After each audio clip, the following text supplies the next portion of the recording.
तो हेलो दोस्तों, how are you. Remember the undead story के एपिसोड 2 की एक्सप्लेनेशन में आप सभी का स्वागत है। एपिसोड 1 में हम सभी ने देखा कि कैसे जो मास्टर रामिल था वो पेंटिंग में कैद था एंड उसे कैसे फ़ोन ने वहाँ से मुक्त कराया। लेकिन क्या आपको पता है कि जो असली मिस्ट्री और जो रहस्य है वो तो अब खुलने वाला है। तो चलिए शुरुआत करते हैं अपने इस सीरीज़ के एपिसोड 2 की। और जिन्होंने अगर अभी तक एपिसोड 1 नहीं देखा है तो I would highly request you guys, please go and watch first episode first, so that आपको स्टोरी बहुत अच्छे से समझ में आए। ये सीरीज़ बहुत ही ज़्यादा मज़ेदार है। तो चलिए अब बिना किसी देरी के शुरुआत करते हैं अपने इस एक्सप्लेनेशन की। And for that all you have to do is just sit down, keep calm, forget about each and everything and just hear me out. Okay, तो जो एपिसोड 2 की शुरुआत होती है वो हम मतलब दिखाया जाता है 100 साल पहले क्या हुआ था एक्चुअल में। तब हम देखते हैं कि जो वहाँ पर ना एक डार्क रिचुअल चल रहा है, जहाँ पर जो एक विडो थी ना उसको वहाँ पर बलि दी गई थी, जो मदर ऑफ़ डेमन्स होती है ना उसको खुश करने के लिए, जिसका नाम था लालित।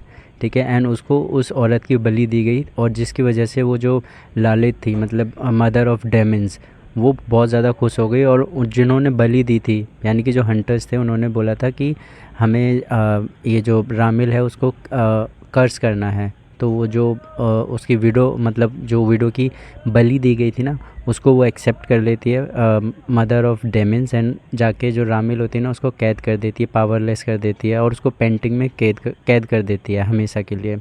एंड जो लालित थी ना वो बहुत खुद भी ज़्यादा मतलब बहुत ज़्यादा परेशान थी, वो भी उसकी हेल्प नहीं कर सकती थी चाह के भी।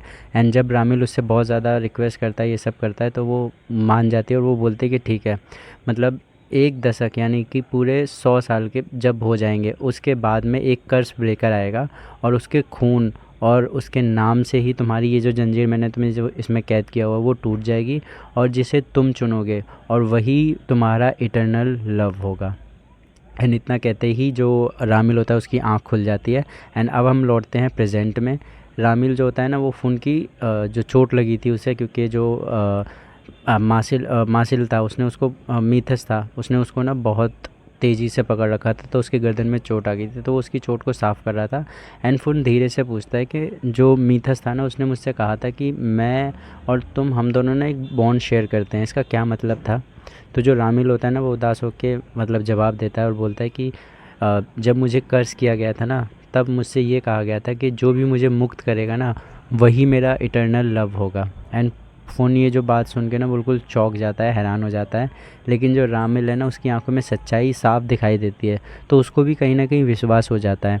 एंड जो रामिल होता है वो उसको बोलता है देखो तुम्हें ना डरने की कोई ज़रूरत नहीं है, ये जो मीथस है ना वो तुम्हें कोई भी नुकसान नहीं करेगा। एंड वो तुम्हें उस वक्त मारने की कोशिश नहीं कर रहा था, बस वो मुझे बचाने की कोशिश कर रहा था। इतने में ही हम देखते हैं दोनों जब बातें कर रहे थे इतने में मीथस आ जाता है और उसके लिए नए कपड़े वगैरह ला के दे देता है। एंड जैसे ही उसको कपड़े मिलते हैं तो वो उसको सबसे पहले तो सॉरी बोलता है फ़ोन को। एंड बोलता है कि भाई जो कुछ भी किया it was like just out of anger, and मैं अपने जो आका हैं जो मास्टर हैं उनको सिर्फ सेव करने के लिए मैंने ये सब किया। तो जो फ़ोन होता है वो उसकी जो कंसर्न था उसको समझता है, उसको बोलता है कि चलो कोई बात नहीं, तुमने जो कुछ भी किया वो मैं समझ सकता हूँ एंड उसके लिए मैं तुम्हें माफ़ करता हूँ। एंड देन उसके बाद में जो रामिल होता है ना वो उसको वहाँ से छोड़ के चला जाता है। एंड जो हमारा फ़ोन था वो क्या करता है उनके घर के चक्कर लगा रहा था और देख रहा था कि इनके घर में है क्या। तो वो एक पुरानी सी ना किताब उठा लेता है फ़ोन, एंड पीछे से तभी जो रामिल होता है ना वो आ जाता है। एंड रामिल उससे बोलता है कि ये जो किताब तुम्हारे हाथ में है ना ये मेरे पूरे परिवार में कौन कौन था, क्या क्या उसके नाम थे, वो सारी डिटेल्स इसमें लिखी हुई हैं। लेकिन इसमें जो सबसे ज़्यादा 3 नाम थे वो उन्होंने बताए थे। एक तो मिथस का बताया था और एक शियारन का बताया था और एक मखीन का बताया था। बोला ये तीनों बंदे मेरे साथ में रहते थे, जिसमें से अभी मेरे पास सिर्फ मिथस है, बाकी जो शियान है और जो मखीन है वो दोनों अभी कहीं और है। एंड वो तीनों जो ये तीनों थे ना वो वैम्पायर्स थे। एंड ये रामिल के साथ में रहते थे हमेशा 100 साल पहले। एंड वो धीरे से कहता है कि इन दोनों को ना मैंने अपने परिवार की तरह माना है एंड ये लोग शायद मुझे अब भूल से गए हैं और ये लोग मेरे को कुछ भी याद नहीं, मतलब कुछ भी मानते भी नहीं है इस वक्त। तो वो बोलता है कि देखो मुझे अपनी पावर्स वगैरह सब गेन करने के लिए मुझे इन तीनों की मदद लगेगी और उससे पहले तुम्हारी मदद लगेगी, तो तुम प्लीज़ अब से मेरे साथ में रहो। तो वो बोलता है कि मैं तुम्हारे साथ कैसे रह सकता हूँ, मेरा भाई है, मेरी दुकान है। फ़ोन उसको ये सब बोलता है। तो बोलता है कि कोई बात नहीं, मैं तुम्हारी दुकान पे परमानेंट मतलब क्लोज़ वगैरह लगा दूँगा कि तुम इतने टाइम के लिए कहीं गए हो और तुम्हारे भाई का ध्यान ये सब रख लेंगे। तो बोलता है कि कोई बात नहीं, लेकिन मुझे वो जो पेंटिंग थी वो भी तो ठीक करके देनी है। तो जो मीथस होता है वहीं खड़ा होता है और बोलता है कि तुम उस पेंटिंग की चिंता मत करो, वो उसका ऑनर मैं था, एंड मैं जो मैंने उनसे कंप्लेंट वगैरह की थी मैं उसको वापस ले लूँगा, एंड उन पे कोई भी मतलब कुछ भी दबाव वगैरह नहीं डालूँगा। एंड वो बोलता है कि ठीक है। तो वो बोलता है कि सबसे पहले हमें जो शियारन और माखिल है ना, इनको पहले मनाना पड़ेगा, तभी हम कुछ कर सकते हैं। तो सबसे पहले वो लोग जाते हैं शियारन के पास। तो रामिल और फुन जाते हैं शियारन से मिलने, और जो शियारन उसे देख कर ना मुस्कुराता है, लेकिन उसको मतलब जब वो मुस्कुरा रहा था ना तो उसकी आवाज़ में और उसके चेहरे पे एक अलग प्रकार का ईगो, घमंड वगैरह दिखाई दे रहा था। और वो शियारन बोलता है उससे कि मास्टर, अब मेरे फॉलोअर्स ना तुमसे 100 गुना ज़्यादा हो चुके हैं। मतलब जो शियारन था ना वो उसको रामिल को ये बात बोल रहा था, तुमसे ज़्यादा फॉलोअर्स अब मेरे हैं, मैंने तुम्हारा इंतज़ार नहीं किया, तुम मुझे लीडर नहीं बनाना चाहते थे और अब मैं नहीं मानता। मतलब जब मुझे लीडर बनना था तब तुम मुझे बनाना नहीं चाहते थे, और अब इस टाइम पे मैं तुम्हें नहीं मानता कुछ भी। तो जो रामिल होता है वो बिल्कुल चुपचाप खड़ा रहता है और वो कुछ भी मतलब उसको गुस्सा नहीं आता, वो बिल्कुल शांत होता है। एंड वो बहुत ज़्यादा उसको बोलता है कि देखो मेरे लिए तुम अभी भी फैमिली हो शेयर, एंड मैं तुम्हें अभी भी अपने भाई की तरह ट्रीट करता हूँ। एंड उसको इतने प्यारा सा जवाब देता है। उसके बाद भी जो शियार है ना, उसकी आँखों में जो ईगो है, उसके चेहरे पे जो ईगोइस्टिक फेस था उसका, वो सब कुछ साफ झलक रहा था। एंड देन इसके बाद में वो लोग जब एक तरफ से उम्मीद खो जाती तो वो सोचते हैं कि जाके माखिन से मिलते हैं। तो वो जाके दोबारा से इसके बाद वो दोनों जाते हैं माखिन से मिलने।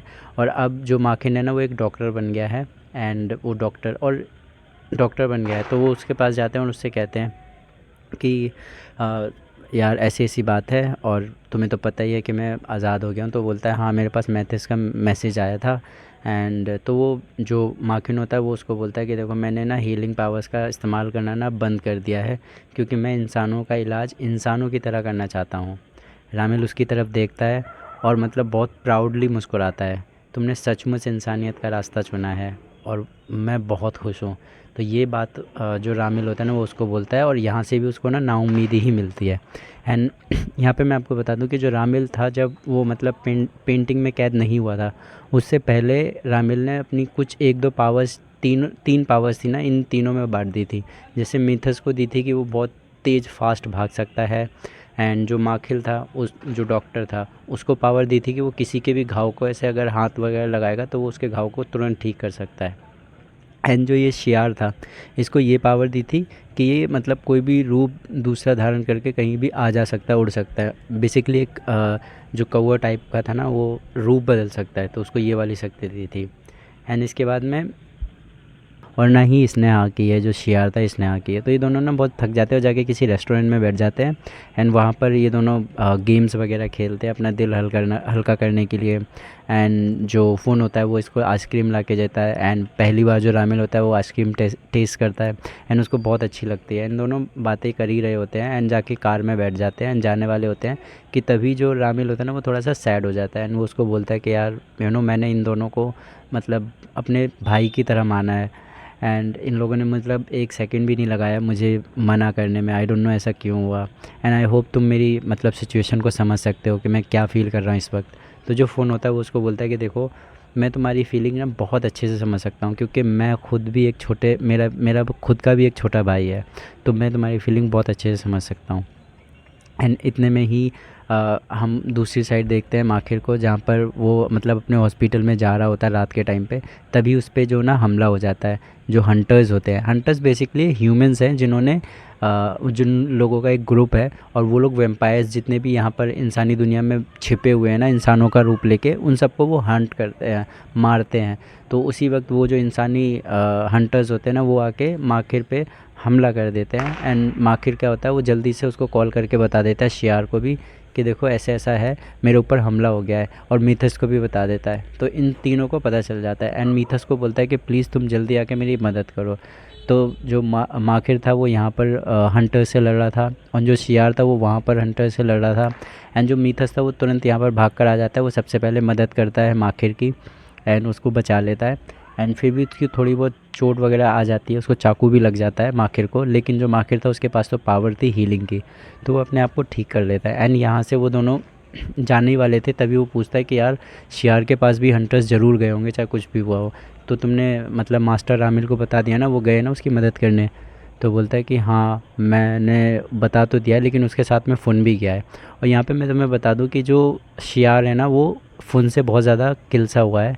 किलसा हुआ इन द सेंस बहुत ज़्यादा जेलस फील करता है, क्योंकि वो जो बंदा सेलेक्ट किया था ना, तो वो चाहता था कि शियार कि मुझे सेलेक्ट करे रामिल, लेकिन उसने ना इसको सेलेक्ट किया था, फ़ोन को। तो इस वजह से जो रामिल है वो जो फ़ोन है वो बहुत ज़्यादा शियार फ़ोन से बहुत ज़्यादा जलता है और उसको ज़रा भी देखना उसको पसंद नहीं है। तो उसकी जब ये बात वो सुनता है ना माखिर कि अच्छा रामिल के साथ में फ़ोन भी जा रहा है, तो वो शियार ज़रूर कुछ ना कुछ वहाँ पर ड्रामा करेगा। एंड मैं नहीं चाहता कि वो वहाँ पे बिल्कुल भी ड्रामा करे।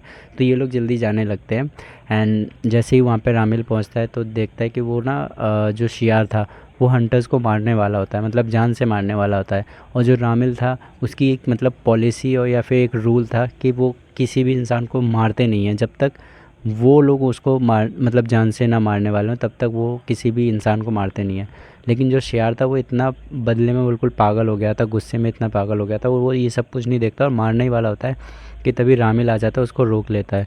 बोलता है कि तुम्हारा दिमाग ख़राब हो गया, हमारा सबसे पहला रूल ये था कि हम किसी भी इंसान को मारेंगे नहीं, और हम मारना भी नहीं, और हमें मारना भी नहीं चाहिए। क्यों मारना है, तुमने इनको मतलब अधमरा तो कर ही दिया ना, अब जान से नहीं मारना।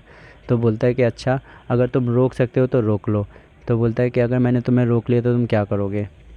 तो वहाँ पे मतलब कुछ लोग होते हैं, तो वो लोग एक ना शर्त लगाते हैं कि अगर तुमने ज़्यादा लोगों को मार दिया तो तुम जीत गए, और अगर मैंने ज़्यादा लोगों को बचा लिया तो मैं जीत गया। रामिल बोलता है कि अगर मैंने बचा लिया तो मैं जीत जाऊँगा, और अगर तुमने मुझसे ज़्यादा लोगों को मार दिया और तो तुम जीत जाओगे। एंड वो बोलता है कि अगर मैं जीता, रामिल बोलता है अगर मैं जीता तो तुम्हें मेरी शर्त माननी पड़ेगी। तो बहुत ज़्यादा फाइट होती है, ये सब सीन वगैरह होते हैं, बट इन द एंड जो होता है ना रामिल जीत जाता है। बट वो क्या करता है जाके ना अचानक से गलती से, मतलब गलती से नहीं, जानबूझ के एक बंदे को मारने ही वाला होता है कि तभी दोबारा वहाँ पे मीथस आ जाता है।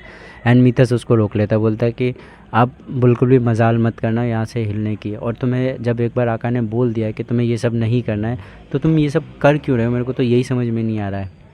तो वो बोलता है कि देखो मुझे ना बहुत गुस्सा आ रहा है और मुझे तुम लोगों से बिल्कुल भी कुछ भी बात नहीं करना। एंड जो शियार होता है ना गुस्से में सब कुछ छोड़ छाड़ के वहाँ से चला जाता है। और इसके बाद में सीन शिफ्ट होता है जेट को दिखाते हुए। एंड यहाँ पर एक बहुत बड़ा खुलासा होता है कि जो जेट होता है ना वो हंटर्स के ग्रुप का लीडर होता है। एंड वो वहाँ पर जितने भी हंटर्स थे उन सब की पार्टी गैदरिंग हुई थी उन लोगों की, एंड वो लोग ड्रिंक वगैरह कर रहे थे। एंड वो वहाँ पर बोलता है कि देखो जो कुछ भी आज हुआ, हमारा जो मिशन था वो फेल हो गया, कोई बात नहीं, बट हम दोबारा ज़रूर कोशिश करेंगे, और जो वेम्पायर्स की पूरी ब्लड लाइन है ना उसको ख़त्म कर देंगे, मतलब ब्राह्मिल को मार देंगे। तो ये सबसे बड़ा खुलासा होता है एपिसोड 2 की लास्ट में कि जो जेट था, जो जहाँ पर वो पेंटिंग रखी गई थी उसका मालिक बना बैठा था, वही एक्चुअल में हंटर्स था, एंड वही रामिल को मारना चाहता है। तो ये एपिसोड मतलब एंड बहुत ज़्यादा शॉकिंग था मेरे लिए। एंड मैंने सोचा भी नहीं था कि जेट ऐसा हो सकता है, जेट मतलब हंटर हो भी सकता है। तो इसी सस्पेंस के साथ जो एपिसोड 2 होता है वो ख़त्म हो जाता है। मैं उम्मीद करता हूँ कि आप सभी लोगों को मेरी एक्सप्लेनेशन पसंद आई होगी। अगर हाँ तो प्लीज़ मुझे कमेंट में बताया कि आपको इस एक्सप्लेनेशन में क्या पसंद आया, और अगर आपको कुछ बुरा लगा हो तो वो भी मुझे कमेंट में ज़रूर बताएं। And I will definitely try to improve it. And आप कहाँ से मेरी वीडियो देखते हैं वो भी मुझे ज़रूर बताएं। या और एक बात प्लीज़, मैं पहले भी बोल चुका हूँ ये बातें, बट दोबारा बोल रहा हूँ कि मुझे आप सभी के कमेंट्स वगैरह का ना बहुत ही बेसब्री से इंतज़ार रहता है। तो प्लीज़ मुझे कमेंट ज़रूर कीजिए और लाइक ज़रूर कीजिए मेरे इस वीडियो को, एंड चैनल को सब्सक्राइब ज़रूर कीजिए अगर आप नए हैं। तो चलिए मिलते हैं आपसे फिर किसी एक इस सीरीज़ के नेक्स्ट एपिसोड और किसी दूसरी सीरीज़ के नेक्स्ट एपिसोड में। तब तक के लिए take care of yourself and thanks for watching. Bye bye.